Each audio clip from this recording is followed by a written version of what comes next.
What is going on, guys? Welcome back to another build video. This build video is for a 1-bar Arcanist called the Beam God. So it's a very simple, easy to play and very high powered channel build. So we'll jump straight into the sets. First set I'm running is a Deadly, which increases your channeled attacks and damage over time abilities by 15%. So we are running two important skills on the bar that are channeled and damage over time, so they will benefit from this. We are running Lightning Staff in Sharpened with a weapon damage enchantment. The headpiece is a Heavy Lady Malgada's Visage. And that will give you some penetration. We are stacking penetration as we are not running Balorg or anything. And the next piece is a heavy Clever Alchemist chest, reinforced. Clever Alchemist, when you drink a potion in combat, you'll get a weapon spell damage bonus of nearly 700 for 20 seconds. The shoulders are medium Deadly Arm Corpse. The traits you want is ideally is impenetrable on the small pieces and reinforced on the larger pieces. The waist is Clever Alchemist medium Divines. We've got a light Clever Alchemist gloves, impenetrable. We've got the legs are light Clever Alchemist breeches, impenetrable. The feet are Clever Alchemist shoes, light impenetrable. And the two jewellery pieces are Deadly with Bloodthirsty, as when they are on very low health you're going to get the weapon damage stack up by, well, it's 350 on each piece. And of course the Oaken Soul Ring, all Bloodthirsty. So the reason we are running, I'll do the skills quickly before I say the reasoning.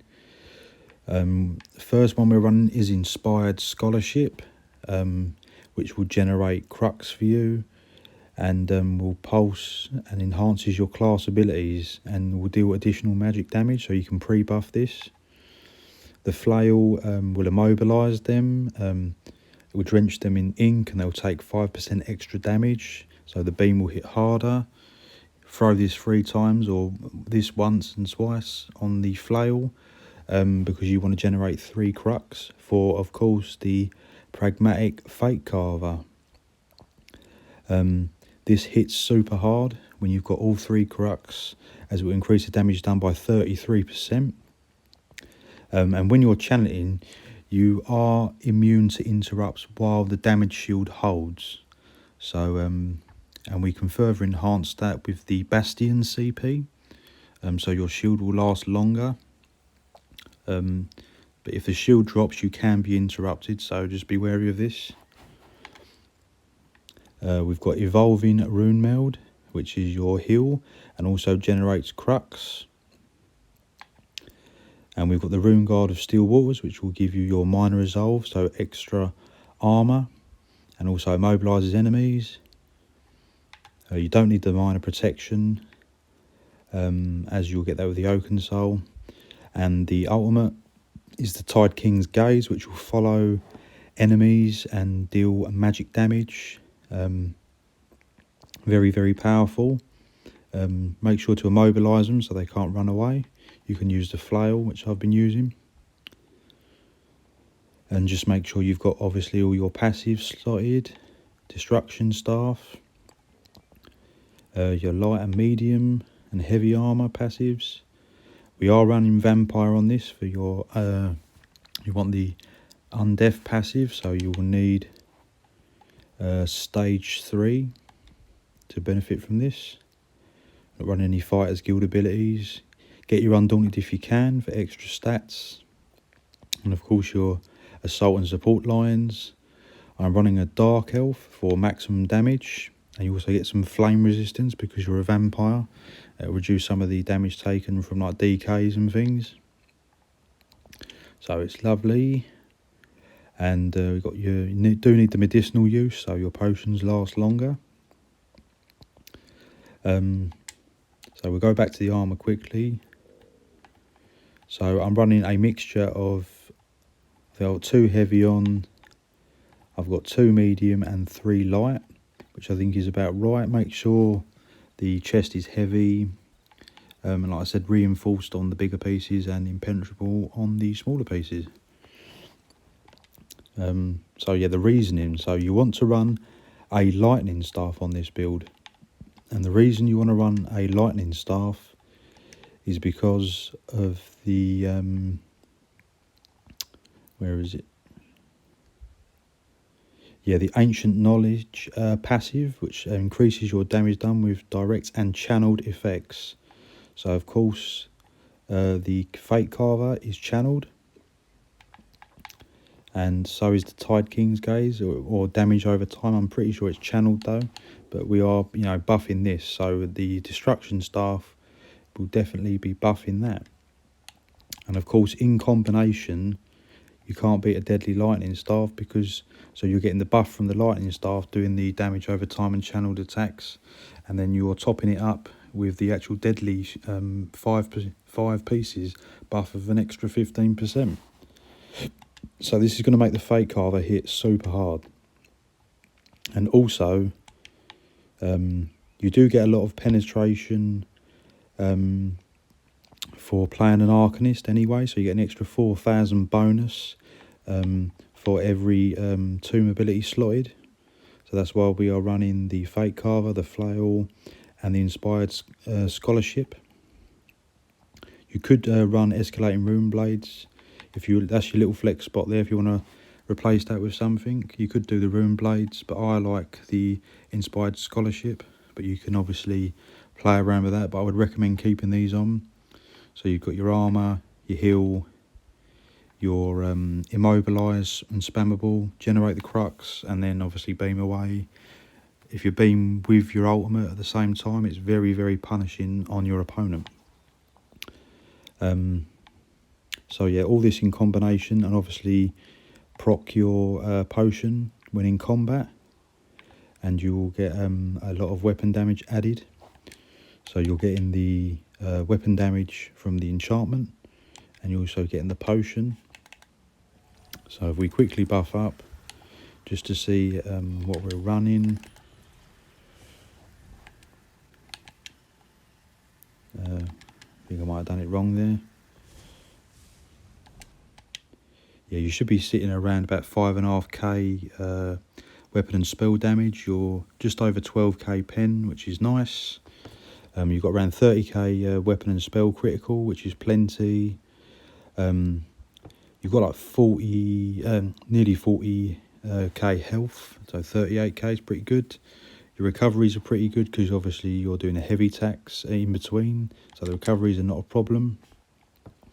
And because it's a 1 bar, it's very forgiving.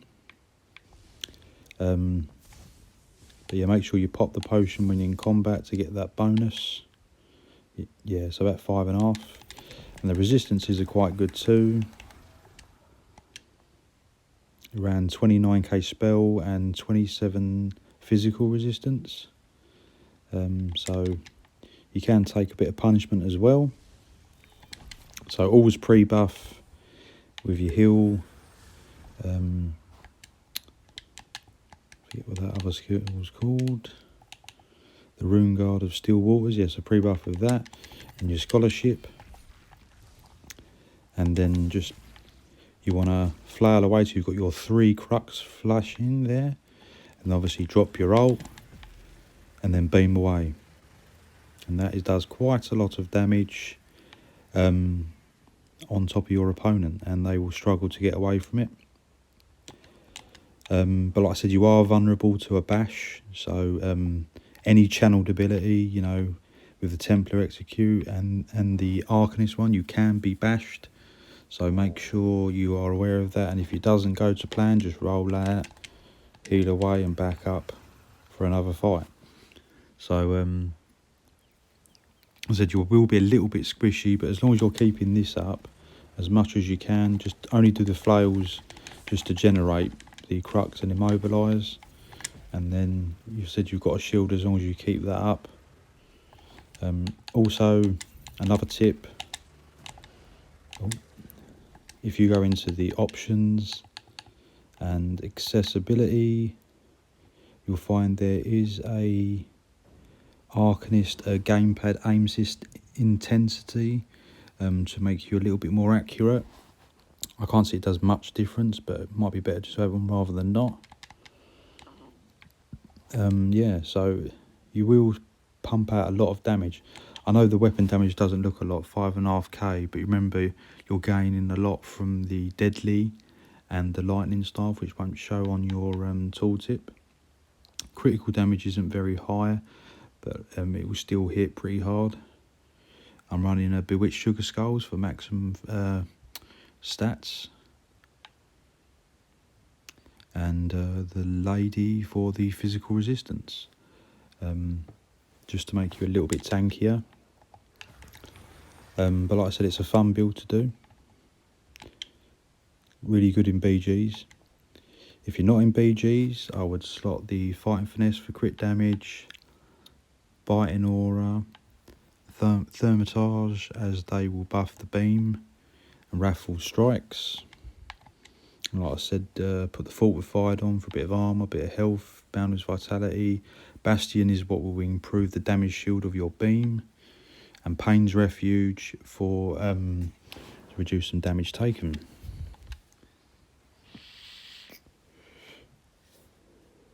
So all in all, it is a very fun build to play, especially in battlegrounds. Like I said, you just got to be careful and be aware that people will try and bash you. So it is a very sort of hold your own and don't get into big fights or anything too much until you've got the 3 crux spinning, and obviously your ultimate. So you can just sort of keep it to a minimum from range. Don't have to engage too much until you're ready, and time your beams correctly. Like when I see a group of players all fighting amongst each other, you know, when you've got the 3 things, just come in, tap for heavy attack, drop the ult, and then beam away. You know, catch people off guard. Obviously, if you know you're running straight at another person and they're running at you, you know, you got to be careful, because obviously you can get interrupted. But it's not the end of the world. I've dropped people with the flail as well because it hits so hard. But it's definitely a fun, super easy to pick up and play 1-bar build. A 2-bar variant could be stronger, but I'm just starting with the 1-bar at the moment, as it's just the easy and simplicity just to pick up and play. It's really fun to beam away. I wasn't a big fan of the beam at first, but when I noticed that other people using it, it does hit super hard. Just don't get too carried away and get caught out, as you are sort of a little bit vulnerable, but only when your shield drops you're vulnerable.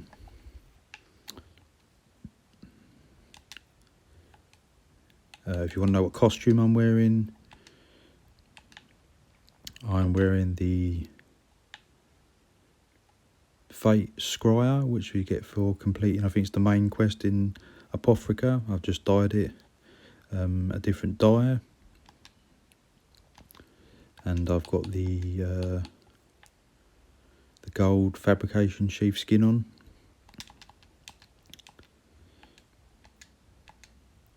And if you want to know the personality, I'm running the Deadlands Firewalker. So yeah, have a go at the build. Super fun to play, hits super hard, very enjoyable in battlegrounds. And so this will also heal your team as well, so you can provide a bit of support, you know, and just bounce around until your ultimate's ready. So yeah, try this, guys. Let me know what you think. I've had a lot of fun with it. I've got some clips on the video as well, so you can watch some of those. If you like the video, please give it a like and subscribe to my channel if you haven't already. And if you've got any queries or questions, please drop it in the comments. And I'll see you in the next video.